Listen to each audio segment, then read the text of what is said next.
All right, up until this point, we've had mostly conceptual videos talking about ideas.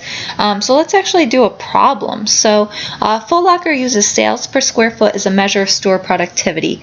Sales are currently running at an annual rate of $406 per square foot. You have been asked by management to conduct a study of a sample of 64 stores. Assume the standard deviation in annual sales for the population of all 3,400 stores is $80. So they want us to show the sampling distribution of X bar, and they want us to calculate the probability that the sample mean will be within $15 of the population mean, and then they have a part C. So let's talk about this for a second. So we have some information. We're collecting a data on a sample of 64 stores, and we want to know about that sample mean that we calculate from that sample. What's the probability that it's going to be within $15 of the population mean? So we have to use information about the sampling distribution, because from the sampling distribution we can calculate probabilities. So we have to know information about the sampling distribution. One, is it normally distributed? Well, we don't know anything about the population, but we do know our sample size is 64, so we can assume that that's large enough that our distribution should be normal. Second, we do have an average, right? We have 406. So in terms of the sampling distribution of X bar, right, we can assume that the average of X bar is equal to the population mu, so that's 406. Then we also have to know about the standard deviation of our sampling distribution. So we know the population standard deviation is $80, but that's for the population. We want to know for the sampling distribution. So remember from one of our previous equations, right? The standard deviation of the sampling distribution is equal to the population standard deviation divided by the square root of n.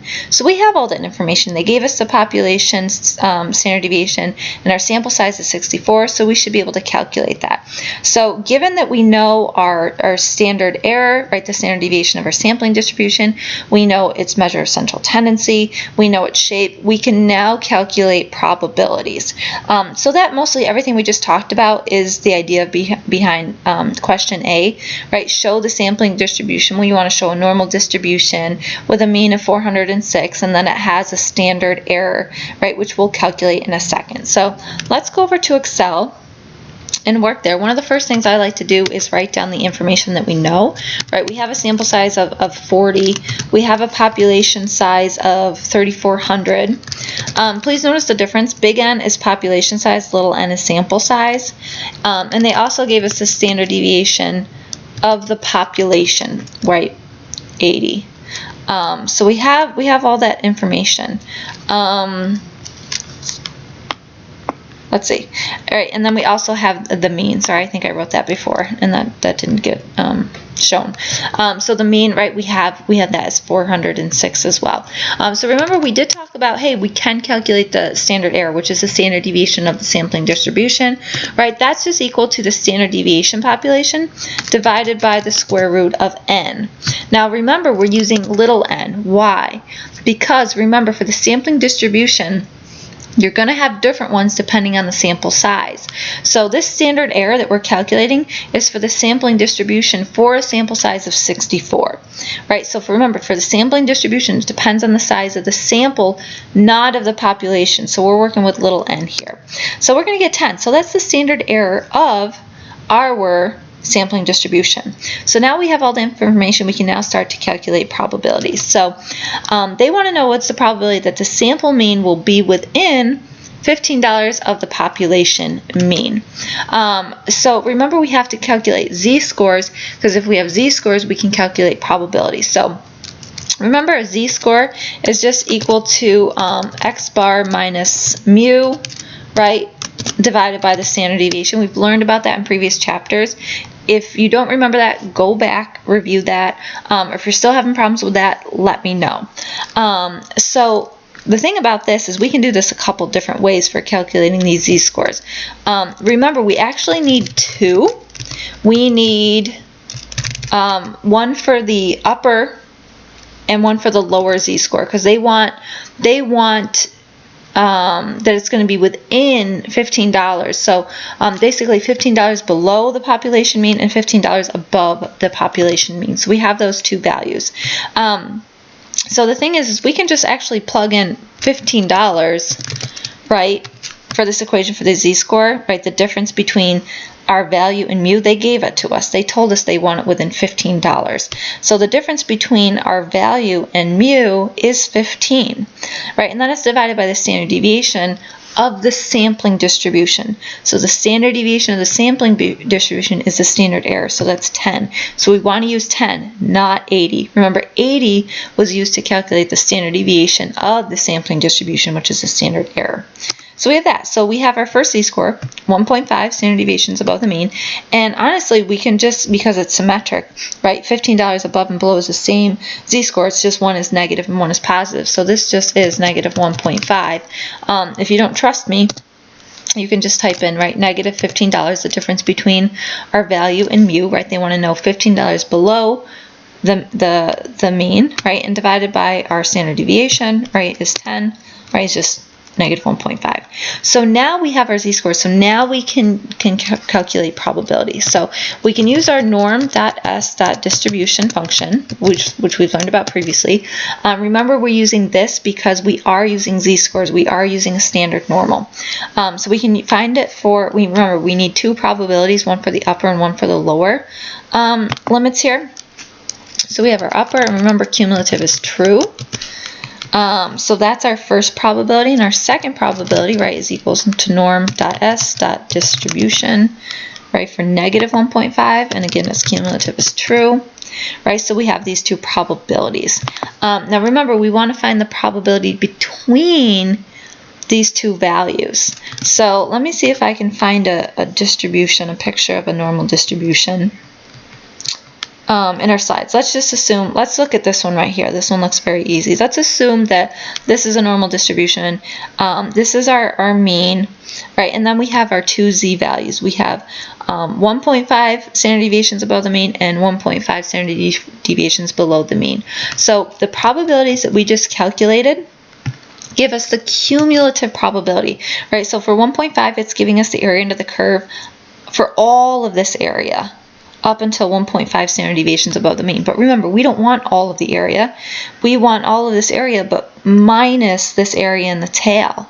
Well, this area in the tail is equal to this value right here, right? The lower z-score, negative 1.5. That value we calculate is the probability up until negative 1.5. So what we can do is we can subtract that value from the area under the curve up until this point, because then what that will do is it'll give us the area up until here. We'll subtract that out, so that will give us the area between negative 1.5 and 1.5 standard deviations of the mean. So let's just do that. Equals that value minus that value equals 0.8664 with rounding.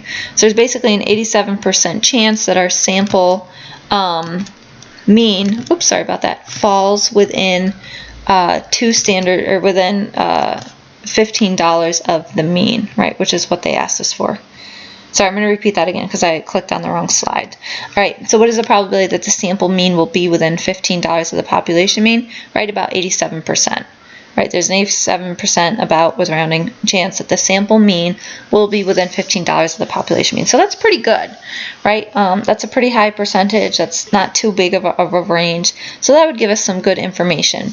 And remember, that's ultimately what we're interested in, right? We want to help Foot Locker understand productivity. If it measures productivity, right, with this performance indicator, right, the sales per square foot, right, it will give them a good idea as to, okay, based off of this sample, right, what's the chances that that sample statistic is within basically $15 of the true population mean? Well, there's a pretty good chance, 87%. That's decent. So that's basically how to do that problem. Let's do the last one though. Suppose you find a sample mean of $380. What's the probability of finding a sample mean of $380 or less? Would you consider such a sample to be unusually low performing? For the stores. So again, we can do the exact same Same thing where we basically calculate a z-score and then use that to calculate the probability.